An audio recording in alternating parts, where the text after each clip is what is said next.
Electronics Department, Dr. Anjali Deshpande.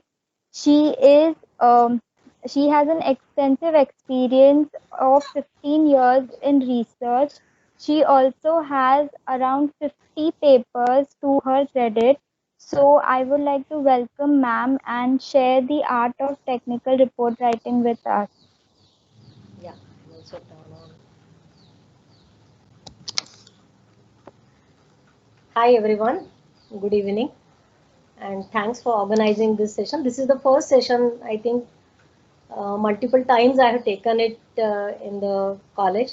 So I keep on modifying something every time I take this session for the students.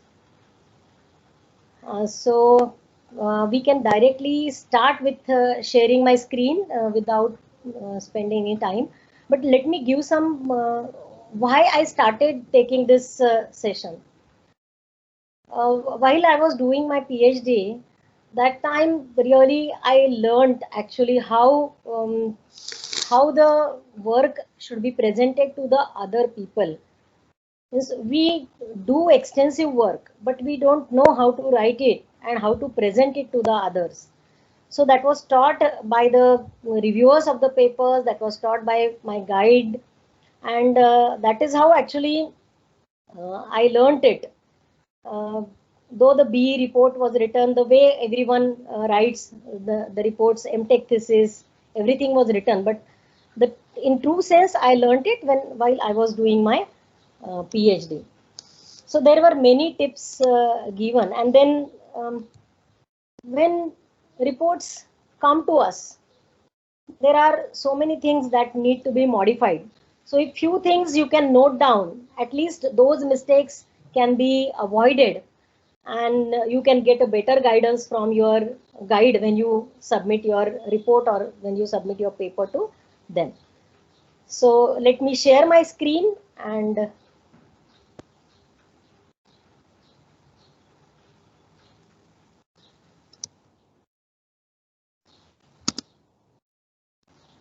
yeah.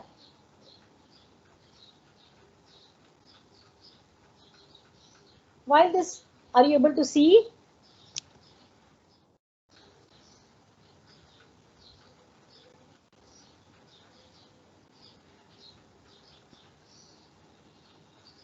Yes, No, ma'am, ma'am. not yet. Now we can see. Yeah. Yes, we Okay. can see. Yeah. Yeah. Thank you. So, as I said, few things have to be learned. It is a skill. Writing is a skill. Since our childhood, we start learning writing, and maybe we start writing in the two lines. First, only writing, improving the handwriting, maybe the objective.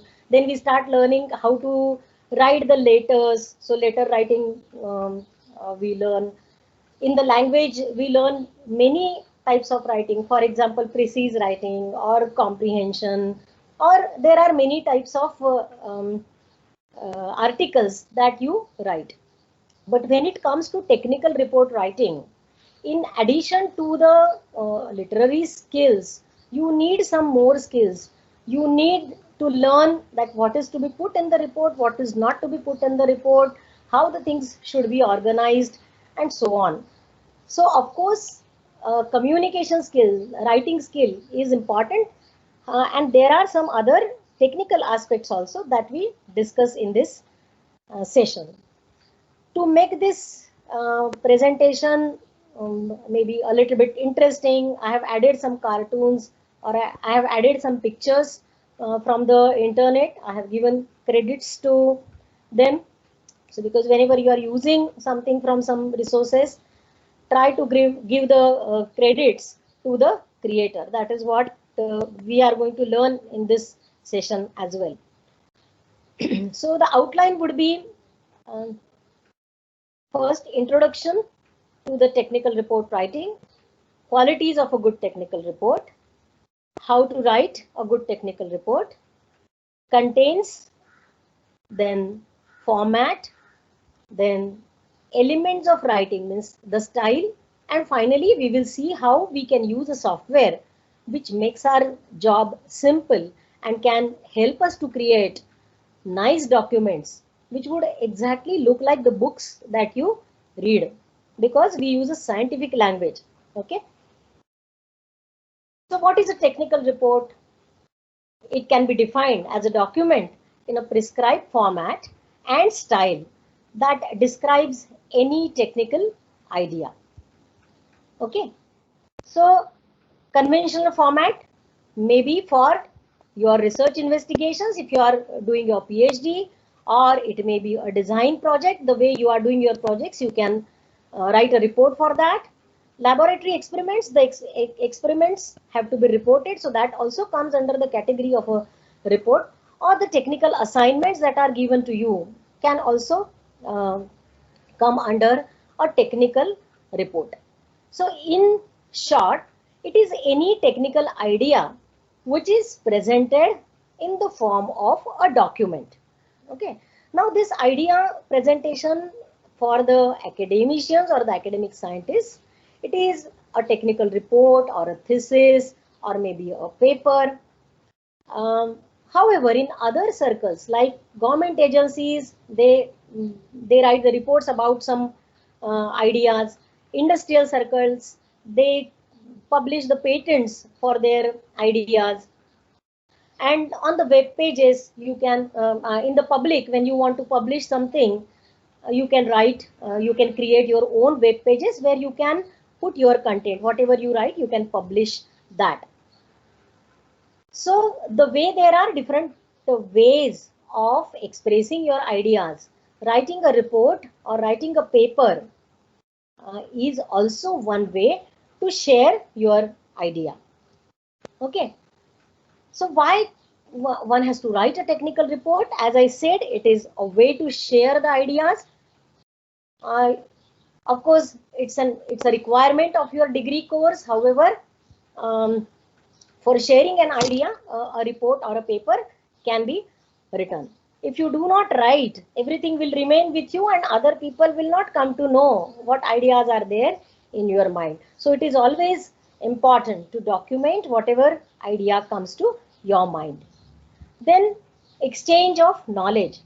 When you write your reports, you submit the copies. You submit one for the library, you submit one for the department, you submit it for your you submit it to your guide, and that is how your report, okay, is preserved either in the library or with the guide. And whenever a next batch comes, okay, many times we hand over the report to the next batch so that the students can go through what other batches have done, previous batches have done, and they can take ahead the idea. So exchange of knowledge is an important outcome of writing a technical report or a technical paper. Whatever I am telling applies to both a report as well as a paper. And you also get, when you write, unless you write and show, how you are going to get comments from others. Okay, you cannot just simply tell that I have done this. You, unless you put it in the form of a documentation, you cannot get comments from the experts. So you show it to your guide will tell you that this is not to be done, written in this manner, you may change this, you may add these things. So such suggestions you will get whenever you submit your report. So writing is important from this point of view as well. Then professional recognition, because unless you submit your thesis, it is for the partial fulfillment of your degree, so you have to write. Sometimes you may get an award. For example, for the PhD thesis, there are best thesis award. Even for MTech thesis, there are best thesis award. When you present a paper, there is a best paper award. So you get a recognition for your work. And once you write your report, okay, your content for the paper automatically gets ready. Okay, and that is how you can convert whatever you have written in the report, you can easily convert in the paper and publish it. So your contribution becomes significant, because when it gets published, people not only from your institute but from other institutions, maybe across the globe, wherever people search with the keywords, they will be able to access your work and they can take it ahead. And when they read your work and do some work based on your work, they will cite that, or they will also write that I have referred this particular paper, or I have referred this particular report. That is how you get a recognition. Your contribution is noted down. That is another outcome of your report or the paper. So creating a future reference, as I said, that unless we create a reference, a technology or research cannot grow. So this is the biggest uh, biggest outcome of writing a report and preserving it is propagating the research or conveying the idea or creating a future reference. Then we move on further. Why we need to learn this then? Can we not just put in whatever the way, whatever comes to our mind? Can we not just describe it the way we want? We have to learn. It's a skill and we have to learn. What the National Education Policy says, that teaching learning processes in professional education, they face specific challenges, as these disciplines are neither entirely knowledge based nor are they entirely skill based. They require individual creativity and application of both knowledge as well as skill on the part of the teachers as well as students. So teachers also have to learn these skills, students also have to learn these skills. But the bad part over here is it is not explicitly taught in the curriculum, and that is why there is a need of some sessions like this, some hand holding for writing, developing the writing skill or learning the important aspects of technical writing. So, as I said, that it is a skill. Any engineering degree has three important aspects. We call it as KSA: knowledge, skill, and attitude. So these are the outcomes of an engineering degree. That means when a student graduates, he must have got some knowledge about the field that he has chosen. He has developed some skills so that he can apply that knowledge to the applications, real applications, and the student should also behave correctly, show some attitude, proper attitude. So behavioral skills, they are the important aspects of a personality of any engineering graduate. So knowledge tells what the student has learned, why the student has learned, and skill is how the things are going to be taken ahead, how they are going to be applied, whatever the student has learned.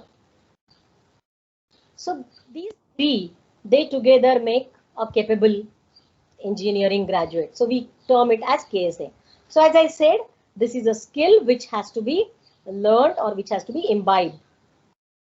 So I'm showing a cartoon over here that writing is considered as an important skill. And whenever there is some emergency, okay, a person is required over there, technical writing emergency. So I can tell you that if you are able to write in a well, what you can say, a good manner, okay, what you want to convey will get conveyed properly. That is what is the importance of correct writing skill. Okay, so there is some user manual emergency and a person is on his way to resolve that, to make a user manual.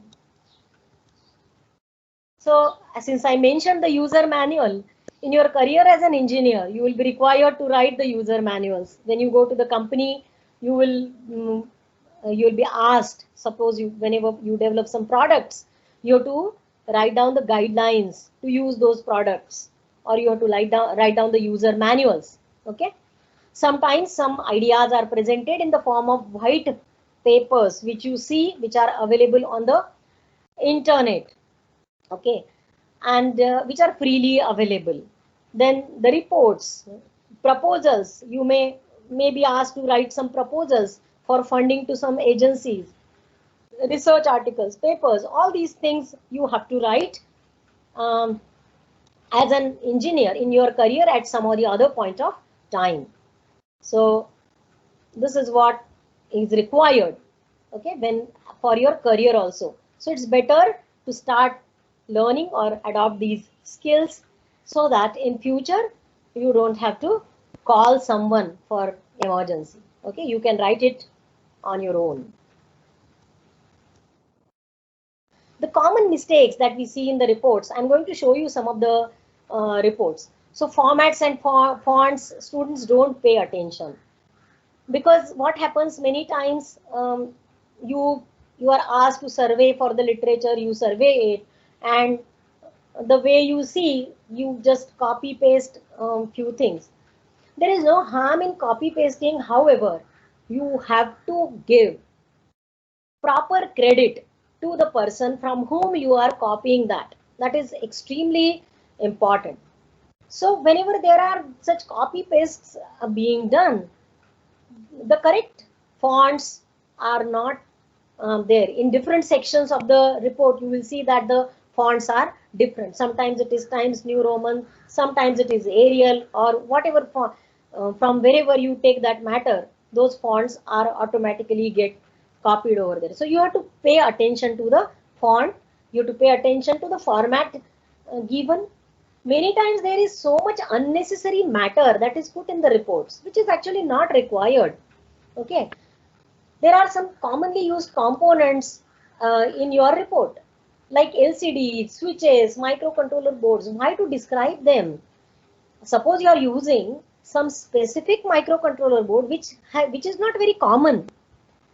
In such cases, you can give that as an appendix. Do not put it in the report, because unnecessarily that will increase the size of your report, and the reader will get bored by just going through pages after pages, seeing all these components. When I show you the report, I'll show you that students have a habit of putting all those components and describing them, what this component is used for.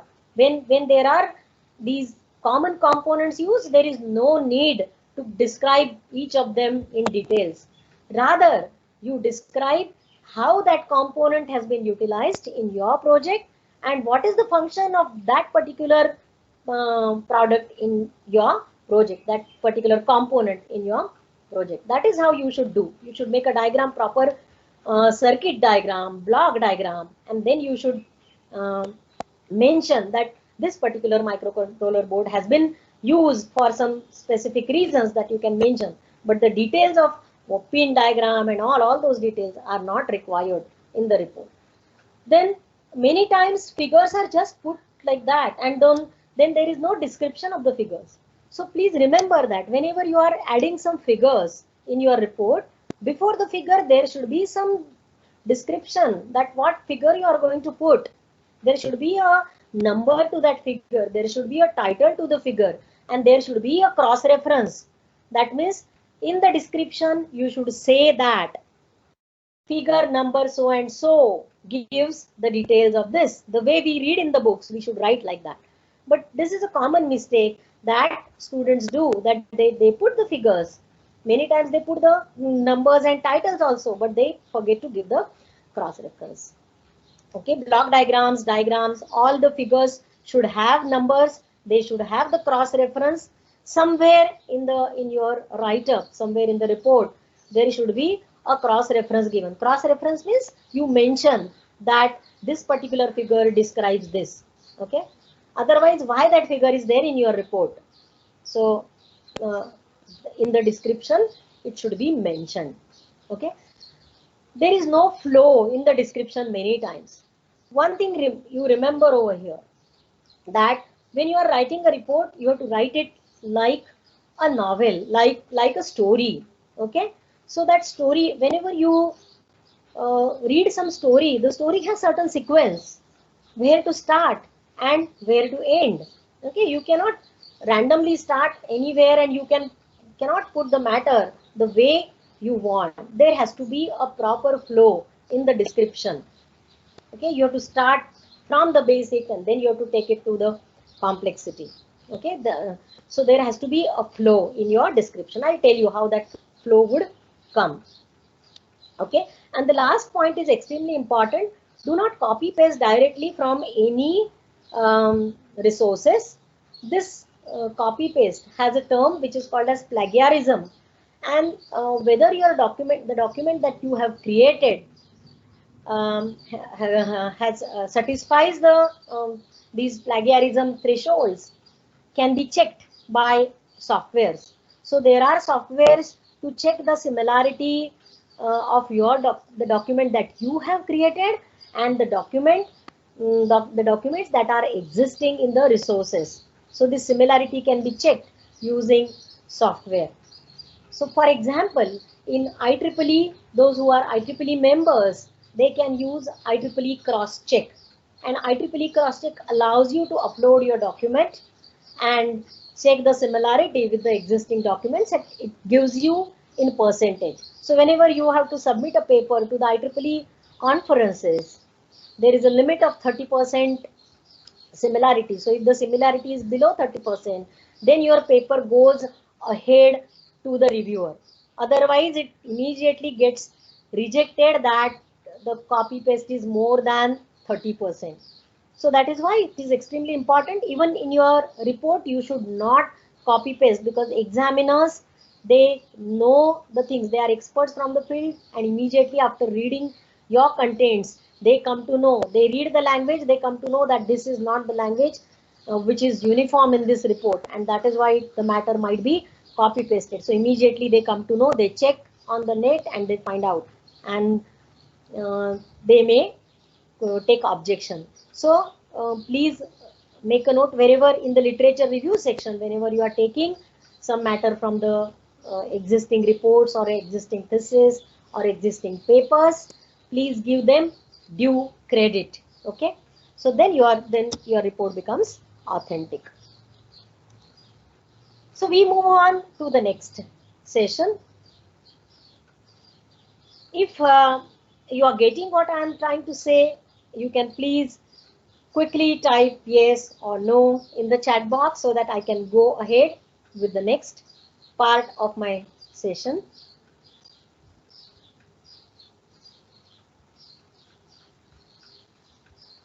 Can I get some messages typed in the chat box?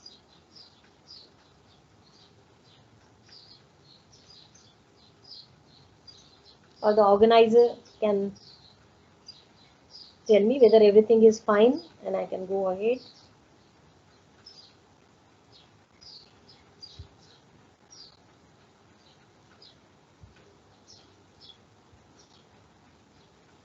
Hello?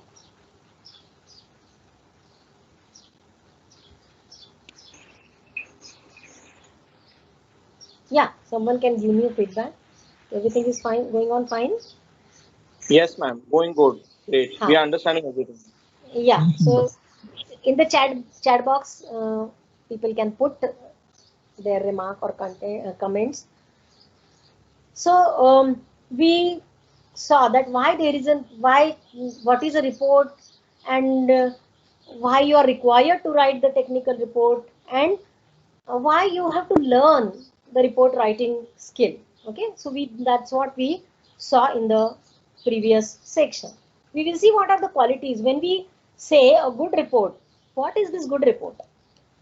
So the good report would be a result of good work. Okay, so first of all, you have to do some good work.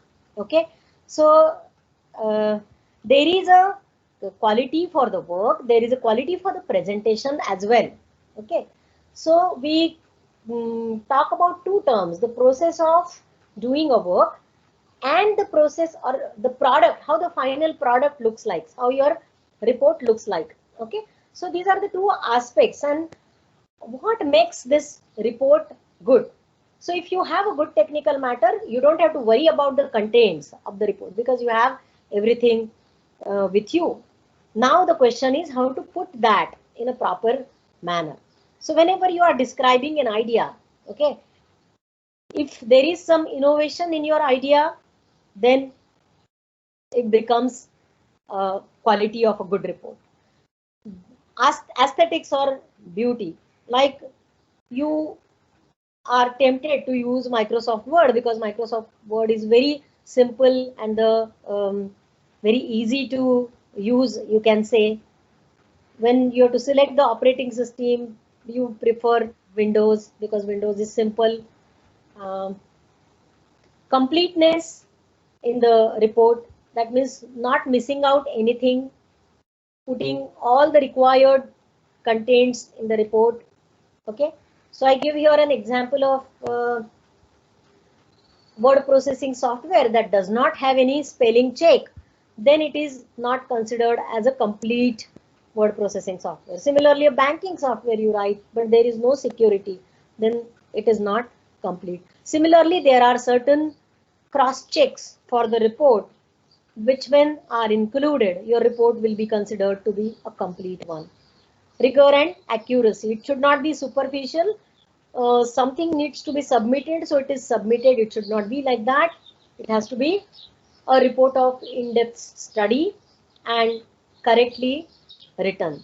Okay, then you should keep it simple, you should keep it very clear, express it very clearly. You will learn these skills when you start reading good articles, when you start reading good reports, you will automatically start learning these skills. Okay, so reading is one aspect of learning the skills. Simplicity, clarity, easily accessible format for your report. Then empirical demonstration, you should conduct some experiment and authenticate the results that you are presenting. So you must have some results. So carrying out experiments is very, very important. You develop some product. This is usually what we observe, that a product is developed by the students. However, they do not get enough time, or they do not do the runs for different experiments. So once you develop something, you should carry out some experiments using that under various conditions, and then try to give the report of those experiments that have been carried out with the project that you have developed. So empirical demonstration is a quality of a good report. And of course, giving credits to the resources, as I mentioned, it is extremely important. Then how to write it? We learned the qualities, how to write a good report. Writing a good report, as I said, is a skill, and it is a skill which can be compared with preparing a dish. So for preparing a dish, I need all the ingredients which are to be used in the proper proportion, proper sequence. They have to be mixed in proper sequence and manner. And the person who is making that dish has to have interest in making that dish. There is a dedication required, and then you have to garnish it before giving it, so that the people are tempted to test it. So this is a very good example I like, and I have not changed it from many my presentations, because it's a very, and it, you can quickly relate all the things that are mentioned over here. So for a good report also, you must have all the details like the method used, the results, figures, graphs, all the ingredients. Okay, how much from each to be included? Too many figures or too many graphs or too much description, no figures. So this is also not advisable. So everything has to be in a proper proportion. Okay. Similarly, a sequence, how you write all of them, where to put the figure, where to put the graphs, how to where that method description should be, where the results will come. There is a proper sequence. Okay, you cannot put anything in the manner you want. So sequence is to be followed, and you must of course need interest and dedication in creating your report. And then finally, you have to make it look very nice, adjust all the fonts, do all the whatever decorations are required, not in the form of colors or putting some fancy pictures, but the presentation has to be very neat, and so that your guide or your examiner or the people who refer it in future should feel tempted to read it. All that I'm saying applies to the paper also. So how to start? You will learn this skill by reading extensively. So once you have thought of some idea that on which you want to work, you will collect all the relevant material. You will immediately go to Google, you will search the matter, you will download that, and you will create your database. Okay, so you make a folder for your literature and keep whatever relevant matter is there in that particular folder only.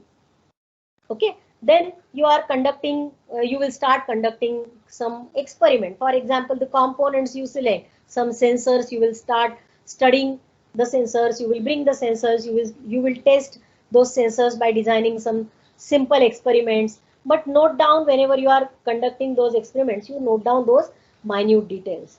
So many times everything that you do for your project may not be included in the report, but that is very important, because after a few days you may forget that whatever whatever results you have got. So you must note down the results of your experiments, save all those results, save all the figures, and later on you can decide which one have to be selected, or which are the best out of that which parameters give you the best results, and those to be included in the report. But make a practice of saving all these results in the folder. Then you can think on what all is required to be put. As I said, okay, you have to learn the good writing style to put all the results or put all the literature that you have collected in a proper form. So you have to learn the writing style as well, and of course you have to manage your time and the data effectively. Don't gather too much data, so that you may not be able to go through all the things. So keep only relevant data with you, so that you can effectively learn through it. How to put the matter? So remember one thing, that you have to clearly state what method you are using, what tools you are using, whichever software you use, all those tools. You have to mention the conditions under which your experiments have been conducted, any assumptions you have made while developing some theory or something like that. So this list is big, but these are some of the things that must be written in the report, so that if somebody wants to conduct the similar kind of experiment at any corner of the world, the person should be able to conduct similar experiment and get similar result. That is what is required. Then it will be considered as a good document, good report. Okay. So as I said, you include some examples, pictures, graphs, tables, and so on when you conduct your experiments and put your results, that make your report interesting. As I said, there are two things. One is the process of writing, and the other is the product, how finally your report would look like. So when I say process, okay, I must have good matter for writing, that comes under process. Okay, and product means when I select the correct format, when I select the correct language for creating my document, it will give me a good product. So process means my work, my quality of work, my project, that will give me a good content for writing. And the second part is the format or the use of proper software, the use of proper style to make the product look good. So I'm considering this report as a product, how it is going to look. Okay. So garnishing. So process is how we start, how we will write, how we will put forward idea, that what we discussed in the in those few previous slides. Okay, and form and contents, morphology, structure, elements. This is what we are going to discuss now onwards. So process we discuss, how we start. We start with reading, we start with conducting experiments, we start with making folders, collecting the data, and so on. And then we move on to the product, that means how to put all these things that we have gathered in the form of a nice document. Okay, so we have to learn all these things now. So process and the product. So process of making and product. So if I have a good ingredients and all, my dish is going to be tasty. However, I have to garnish it so that my product looks nice. So this is like the programs are never written, they are always rewritten. You write a program, you can modify it n number of times. You can go on modifying it to make it simpler, to make it more, what you can say, computationally efficient, to make it more interactive. Similarly, all the things that apply to the program that you write in any language, same thing applies to this document writing, technical document writing as well. You write, you read, review it, maybe in your group, then you refine it, you get some inputs from your teachers, revise, and so on. So this is a cycle. The way you go on reading it multiple times, every time you read it, you will find some modification that you can make, and it can be modified. Okay, so you have to decide how to go about it, and unless you are satisfied, okay, you can keep on modifying this. So some steps I would like to suggest. First, make a tentative outline what you are going to do in each section of your paper. So that is the outline. Then you have to follow that outline. A rough draft is to be prepared. Then you prepare the bibliography. Okay, I'm using the word bibliography. The whatever matter you have collected in your folder, okay, that will come under the bibliography. However, there will be only few of them which you would directly want to put in your report, would like to give reference to. So there are references.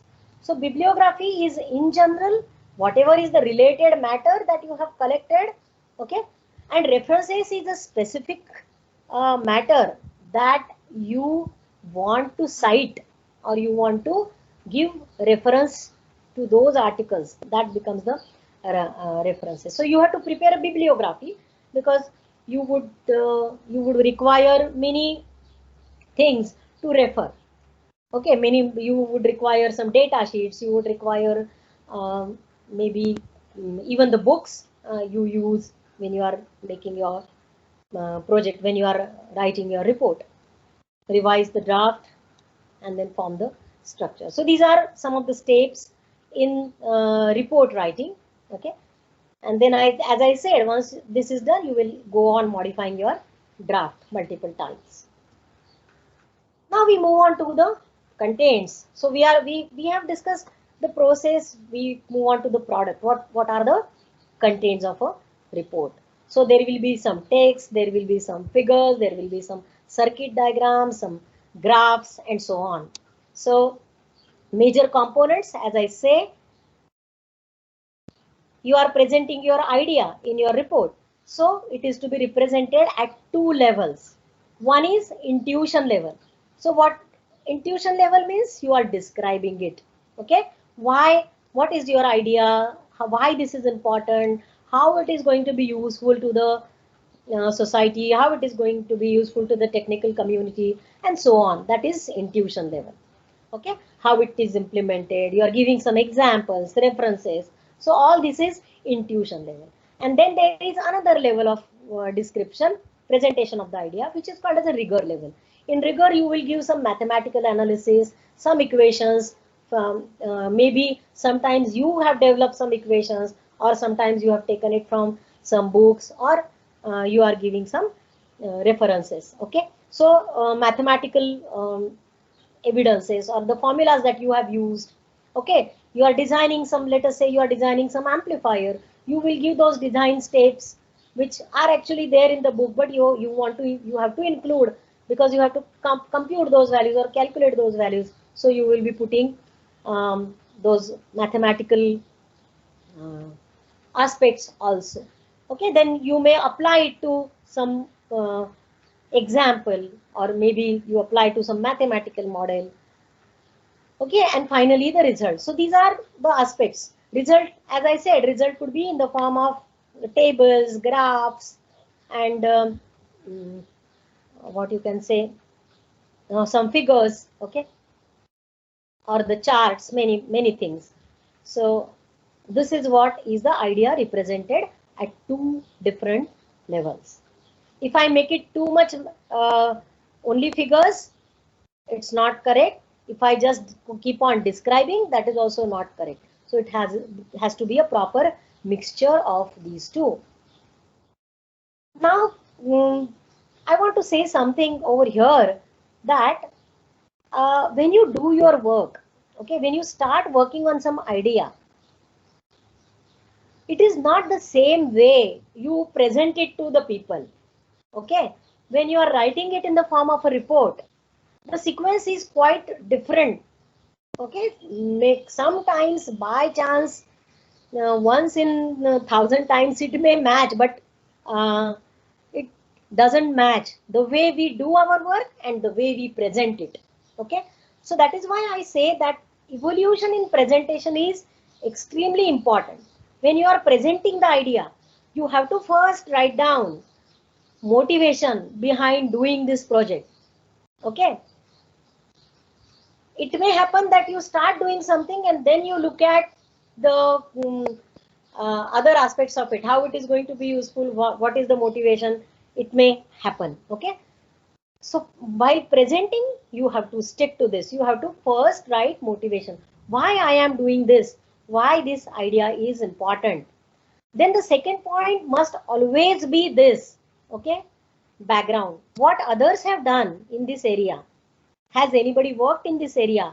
If there is some similar work done. Okay, so taking a review of that, which is called as a literature review, which is background, what others have done. Okay, then you define what exactly is the problem that you are going to work on. Okay, I will give an example and these things will become more clear to you. So problem definition is the third step in your presentation. What exactly is the objective, okay, of your work? Then the contribution, what actually you have achieved after doing your work. Okay, so that becomes your contribution. And finally, you have to do the honest analysis of your work. Do not write that I achieved everything, because it is never possible to achieve each and everything. There could be some flaws in the method used, there could be some limitations, there could be something that you could not try, there could be something which can be the extension of your work. So all these things you can include in the conclusion or the future scope. So we call it as a moral of the story. Okay, and I'm going to tell you some important aspects of how a conclusion is to be written, how the abstract is to be written, and so on. But do not forget these 5 things anytime whenever you are creating a document. This applies to your introduction section, this applies to your abstract, this applies to your main what you can say main contents or the main body of your report or a paper.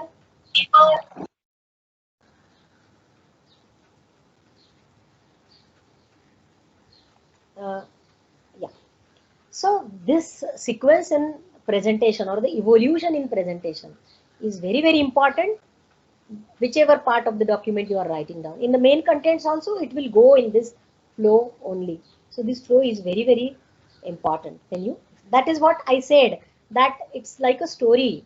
Okay, so it has to begin with something and it has to end with something. You cannot write down the background first and then you can write down the motivation. Do not do that. Follow this sequence only. Okay, so as I said, progress in work and sequence in presentation, they are different. It may happen that you start working on something and then you find out what others have done. Many times it happens that you do something and then you start searching if somebody else has also done similar kind of thing. Okay, so many times it happens. However, when you present, do it in this manner. I give an example how the evolution in presentation, or how suppose I want to write a report, or I want to write a paper on, let us say, a hybrid vehicle. So I have to first write down the motivation, background, etc. Why it is an important problem. So there could be multiple reasons, that increase in the fuel prices, okay, you are thinking of using some alternate energy source, then probably you are um, trying to increase the efficiency of your vehicle, or somebody may say that I want to reduce the pollution. And that is why there could be different motivations for different people for working on some problem, and that is how we try to correlate our results, our conclusion, everything to the motivation that we find behind a certain problem. Okay, so then we come to the problem definition. Okay, to provide the solution for any of these, you can select a specific problem which becomes your problem definition. Then you can write down your main objective is, let us say I want to develop a vehicle with an engine, that means conventional vehicle, along with some electric motor. So that becomes the key idea of my work. So maybe something like this is to be developed, which is called as a hybrid vehicle, which runs on two different sources of energy. Then key contributions. I decide to work on this. I will search for the material available. Then I would do some experiments, whatever are required to get the desired result. And then I say that suppose something is developed out of this. Let us say a diesel electric bus has been developed out of this particular motivation. Okay, this bus developed which can draw electric power from the overhead wires, or it can run on diesel when it is away from the wires. So when it is running on the city roads, it can draw the power from the overhead wires, and when it is running outside the city roads, it can run on diesel. So that becomes a hybrid vehicle that has been developed. So conclusion, then the conclusion has to be drawn based on the results and the analysis of the results. So the results have to be analyzed. So we can write the conclusion. Let us say this developed vehicle helps in reducing the pollution due to fuel emissions. It is suitable for the city roads and not for long distances. Maybe the speed limits are there, could be the conclusion. Okay, then when they are using the gas engine, they create the pollution like any other conventional vehicle. When they are running on a diesel, they are creating the pollution like any other vehicle. And when they use the electric motor, it cuts down the pollution. That study has been done once the vehicle is developed. It is not just developing something and demonstrating that this is running. It is running on the overhead wires and it is running on the diesel. That is not sufficient. Some analysis has to be done. So there must be some trials of this bus. Let us say 1,000 trials, or maybe 100 trials, depending on how much data you need. The more data you have a better model, so you can justify the use of these alternate source in a better manner. So we have to collect this data, we have to conduct the experiments, and then draw the conclusion. So this conclusion for this, let us say there is a diesel electric bus which is being used over here, and for this bus, how the results are shown. These results are shown. I'll show you.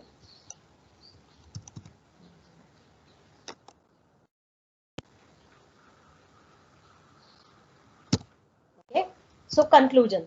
How the conclusion for this particular vehicle is represented. It is represented in the form of some smog emissions. Okay. So there is a smog index which is computed for these vehicles, and this index is say 0.09. Okay.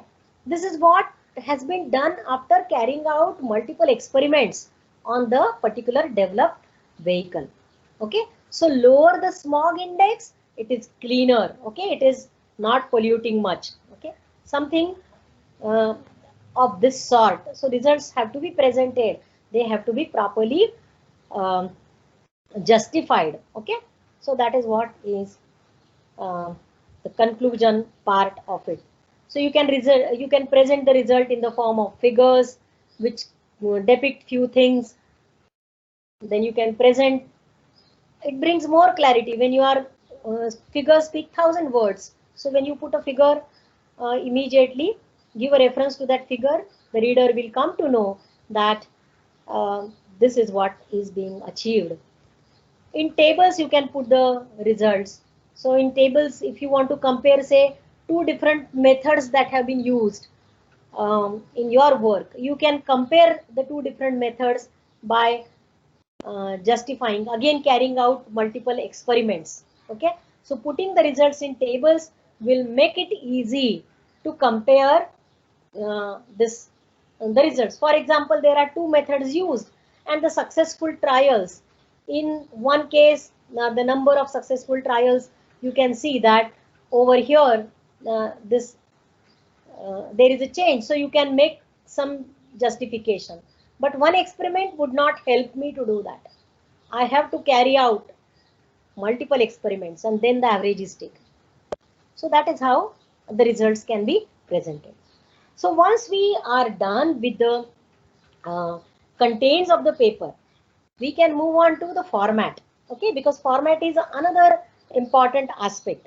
So what we learned up till now is why there is a necessity to learn the paper, then what are the ingredients of a good report, then what are the contents of the good report. Now we move on to the format. Okay, so what is a format? So format is typically a structure that is given to you.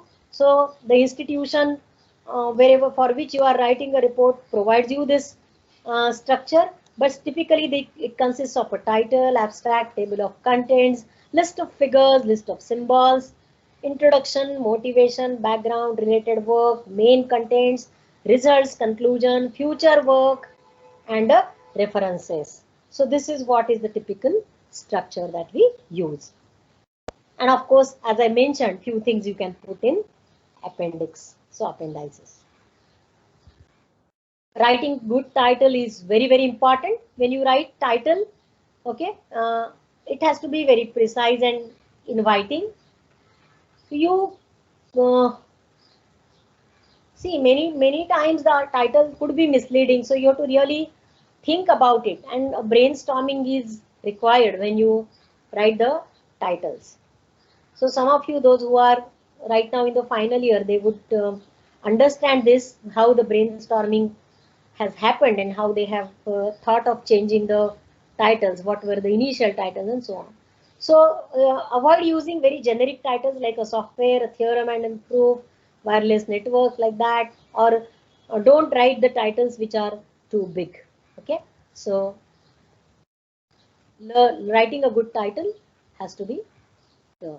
Okay, so you can say software based control system for robotic arm on XYZ theorem. You can give the name of that theorem, or reducing congestion in the wireless networks could be the title. Then the last one, which I had said, intelligent state estimation for fault tolerant nonlinear predictive control, could be the simple or the elegant title for that big one which I had written.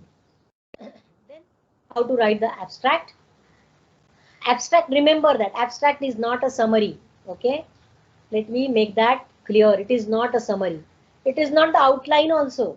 Okay, and when you write an abstract, this abstract, though it comes at the beginning of the document, it is always written after everything is done.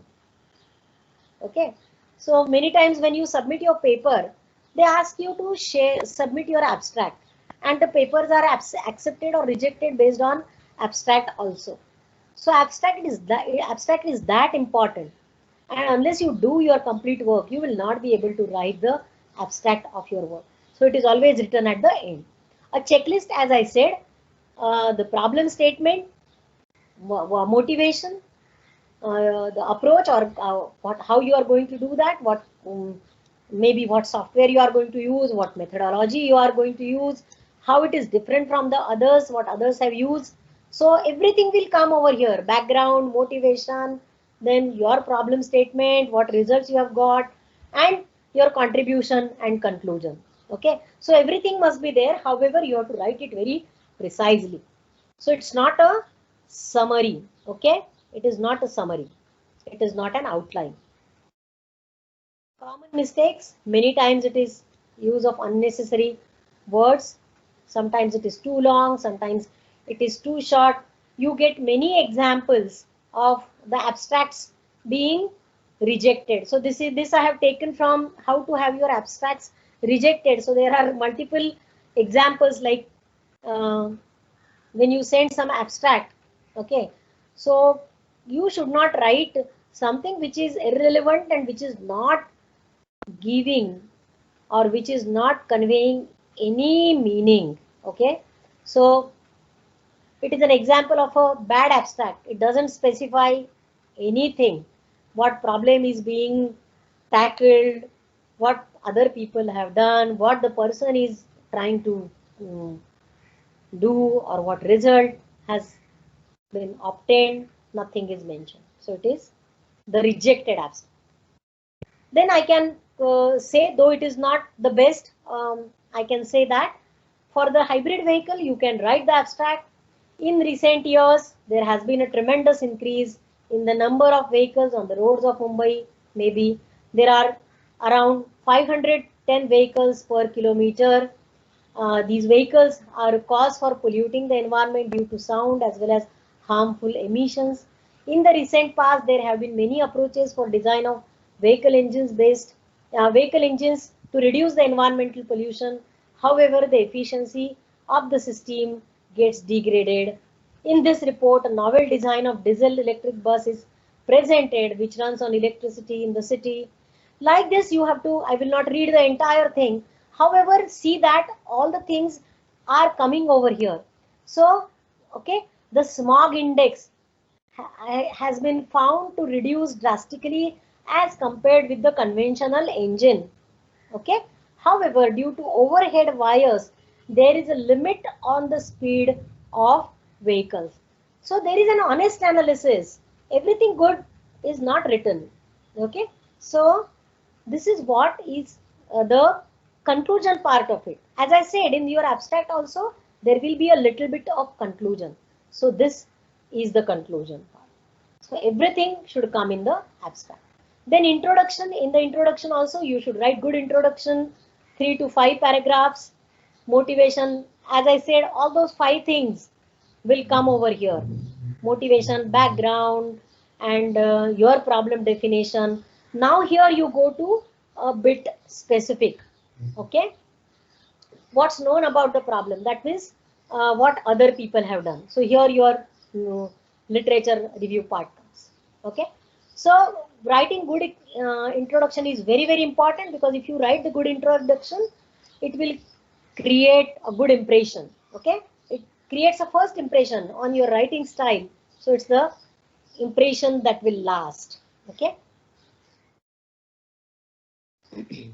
so all these things I have described over here: difficulties with the existing approaches, overview of your proposed approach. So here you just give a rough idea or the tentative outline of your paper. Okay, so in introduction section you can write down the outline.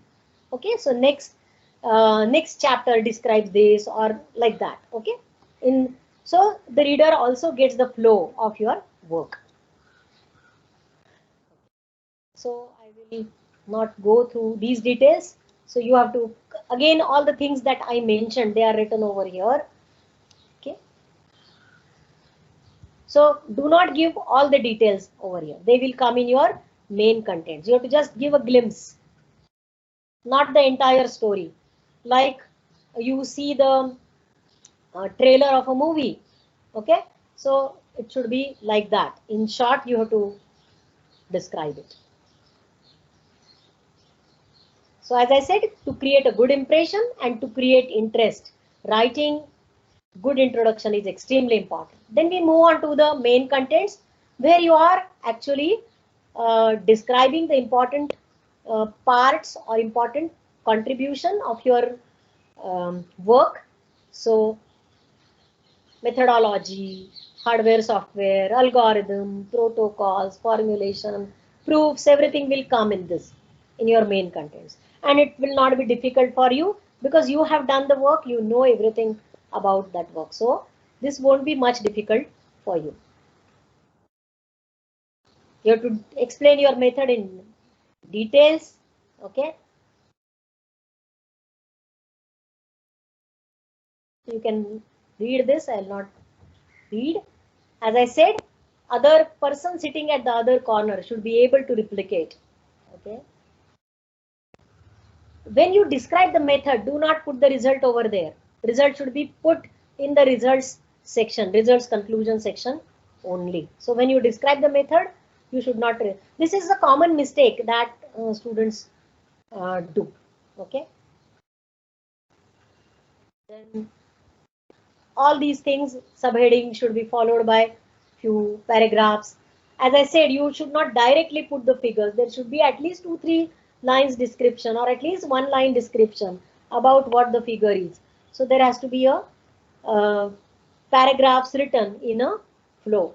Headings, subheadings, all those things should come. Okay, and the reader should be able to identify what is a subheading, what is a subsection, what is a subsection. And when we make a use of the correct software, the software makes it easy for us to create all these sections, subsections, and so on. Okay. Do not keep on repeating the same thing again and again. You can give a reference, see above, or as described in chapter number this, or as given in figure number this, something like that, or as described in equation number this. If same equation you are referencing multiple times, you can just write that number. No need to write it again and again. So our use of correct software also helps in doing this. Okay, giving a reference.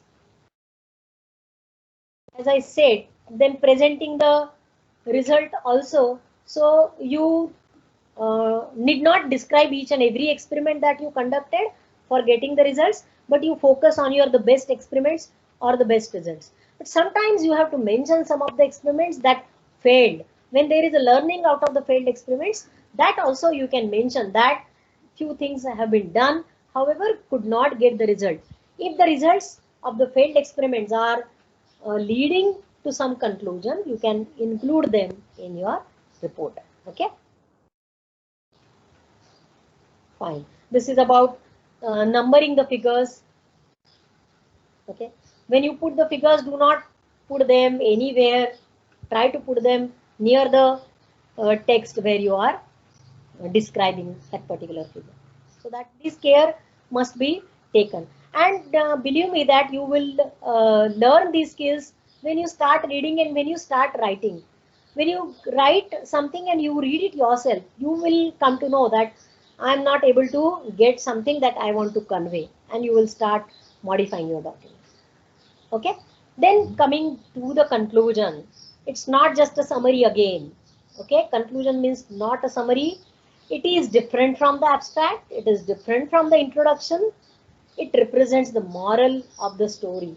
So it has to give the analysis of strength and limitations.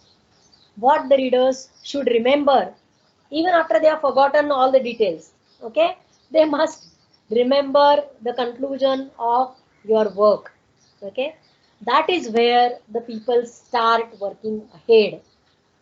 So conclusion has to be written very nicely. Okay. How to write the references? So references are to be written in the manner given by a particular thesis style or given by your institute. So you have to follow a certain style for writing down the references or bibliography. Now, whether we should call it a reference or whether we should call it a bibliography. As I said, bibliography is the list of all related publications, and references is the list of resources that you actually cite in your paper or in your report. So we can stick to references because bibliography would make a very big list. Okay. So typically you should not forget to put the title of the report. You should not forget to put the author's name. You should not forget to put the name if you are referring a paper, publisher or year, or if you are referring a thesis, which university, which year, all those things should be written carefully. When you put some URL, they do not have a publication date, but you should mention when it was accessed last. That you can do when you are putting a URL. So please follow these guidelines when you are writing the references. Many times it happens that if the references are not put in the correct form or the format, then uh, you have been asked to revise that. Or sometimes if the reviewer gets irritated, they may reject also.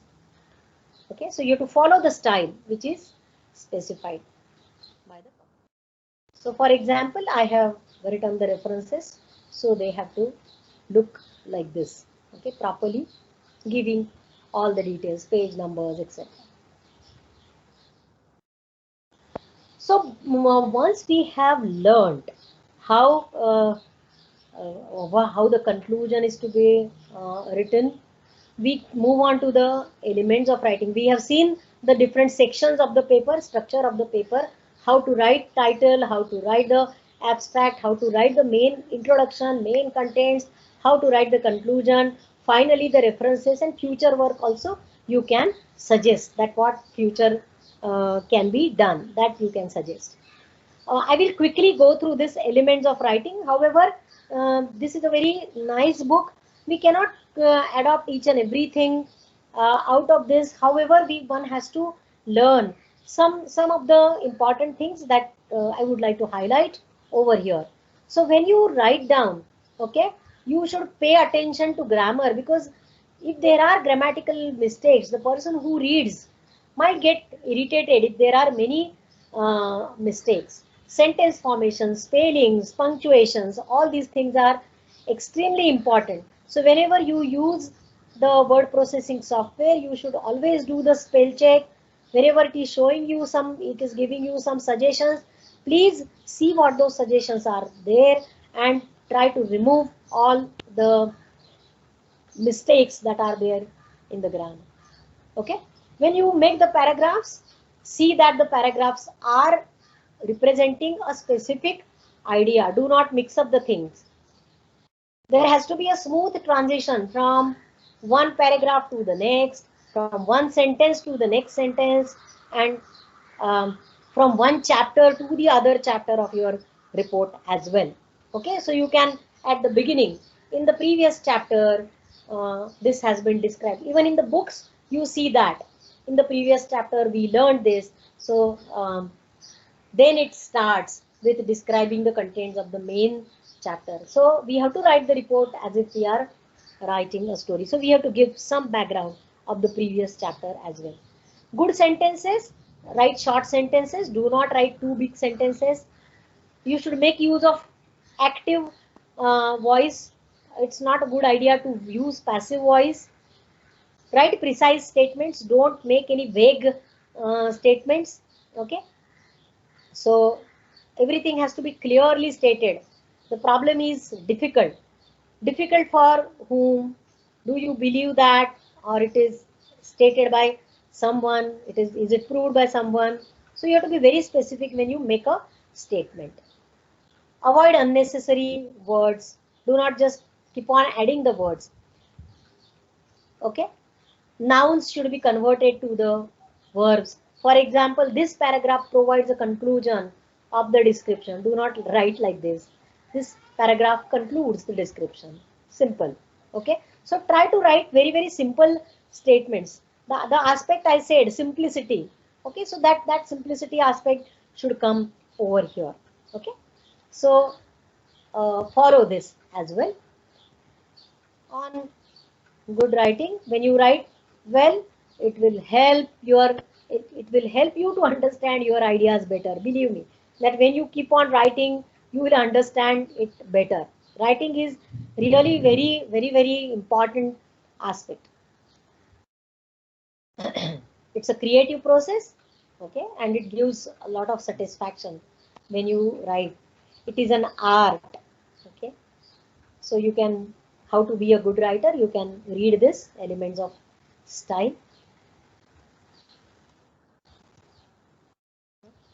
So good writing style, a conclusion. Vigorous writing is concise. That means you should be able to express your idea in limited number of words, very concise. Sentence should contain no unnecessary word, paragraphs, no unnecessary sentences. For the same reason, drawing should have no unnecessary lines. And the machine doesn't have any unnecessary parts. Okay. So this has been taken from William Stunk's book. I have given that reference. So those who are interested in become a creative writer can go to that and read. It helps you a lot. So elements of style. So conclusion, I would like to draw from whatever I presented till now. Writing papers is very important for your own understanding, for communicating your ideas to the others, for getting feedback from others. To write a good paper, you have to follow certain rules. And there are two important aspects, that is the technical content and format of the paper. I can also draw conclusion that expressing the idea, because one who fails to express fails to impress others. I also say that good writing is extremely important because when you write, when you adopt some good writing skills, you will be able to communicate your idea exactly to anybody. Whatever is there in your mind is exactly read by the other person or conveyed to the other person. Okay. And finally, I say that it is not only the technical skill, but you also need your abilities, mental strength, patience, determination, positive attitude, hard work. All these things are extremely important when you want to write a good document. Okay. So you take all these skills, whatever you have gained from this session, try to learn all these things, be prepared, and then you can start doing it. Okay. So that is what I want to say over here. And about writing, about the use of software, because I said that using a software is important when you want to make good technical documents. So please let me know. Just type in the chat box if somebody wants to say something, or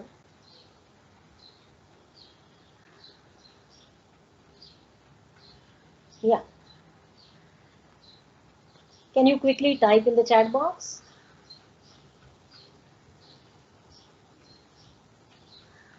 Ma'am, the chat box is not available. It's not available. Fine. Okay. So if somebody has a question, they have to unmute and ask. Is that right?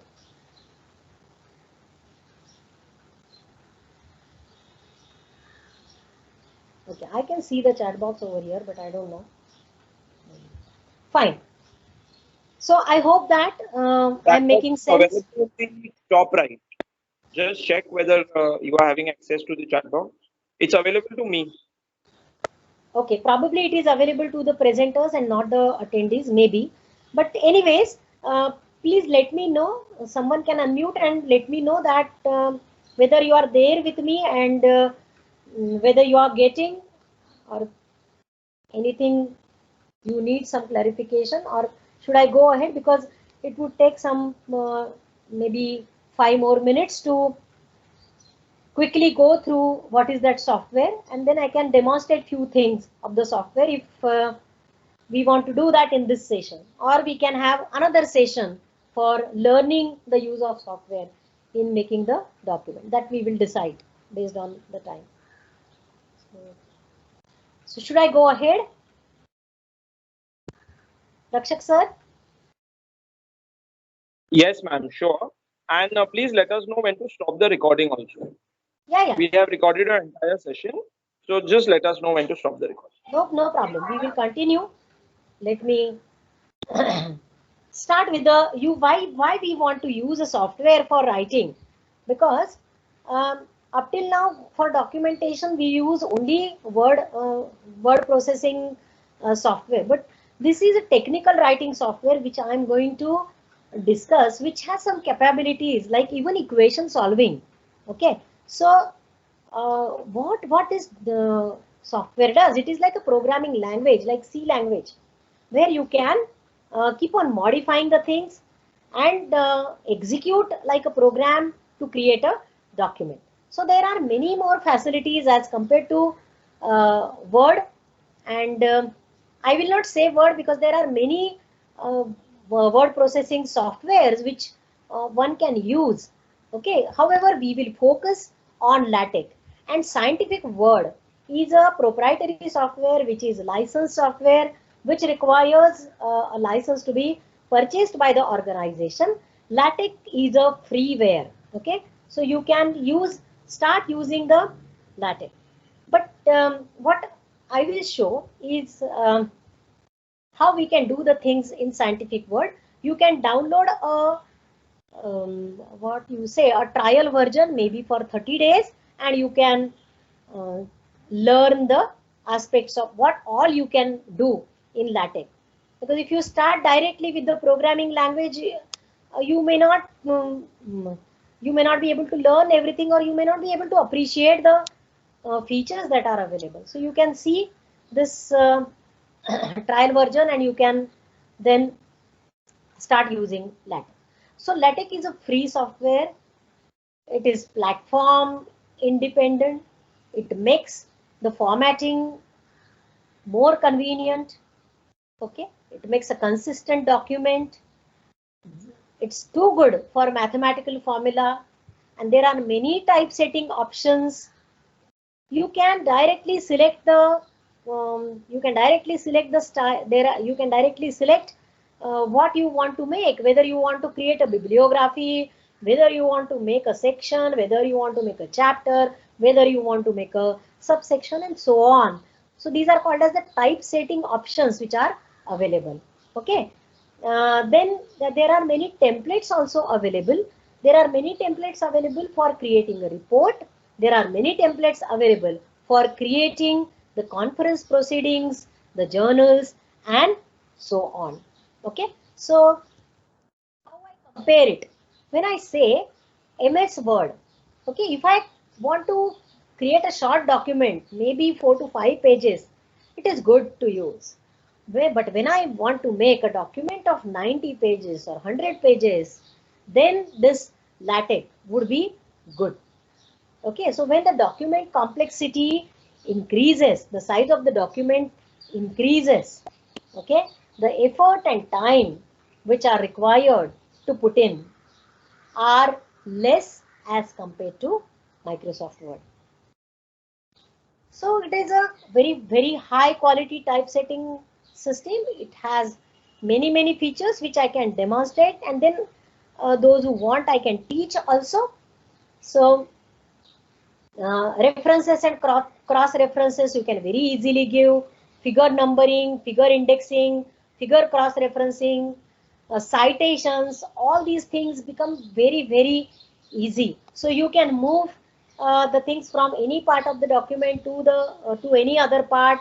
The numbers of the figures would get automatically changed. The cross references given to the figures would also automatically change.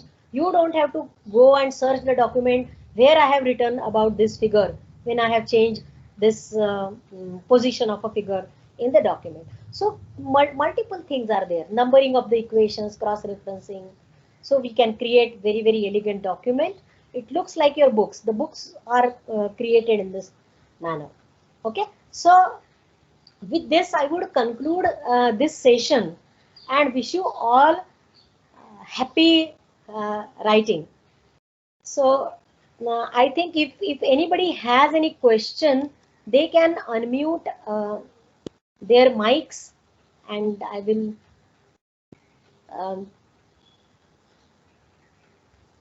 Yeah, they can unmute their mics and ask if they have any question. Let me know something if there is some doubt in your mind or anything that you have not followed.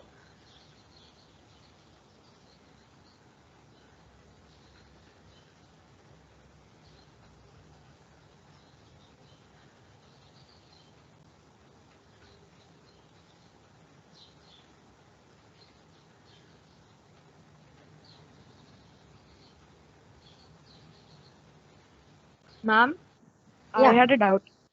If we are referring to several papers in a very short amount of paragraphs, how exactly should we transition between them to not make it seem jarring?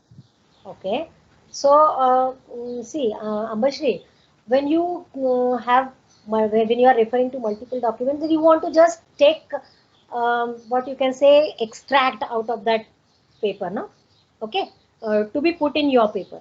So, best way is to uh, first read the abstract, read the conclusion of the document.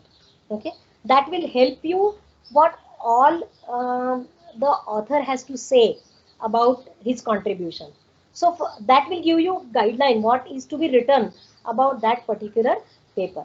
However, sometimes you may want to refer to some equations or some portion of the description. So that part also you can directly take from the paper. However, wherever you are mentioning, you should put that this has been given in this paper. So if you describe a sentence, you just put a square bracket and put the number in the form of a cross reference in your document. But precisely looking at the conclusion or looking at the abstract, you get a idea of what the author has to say or what all you can include about that particular contribution.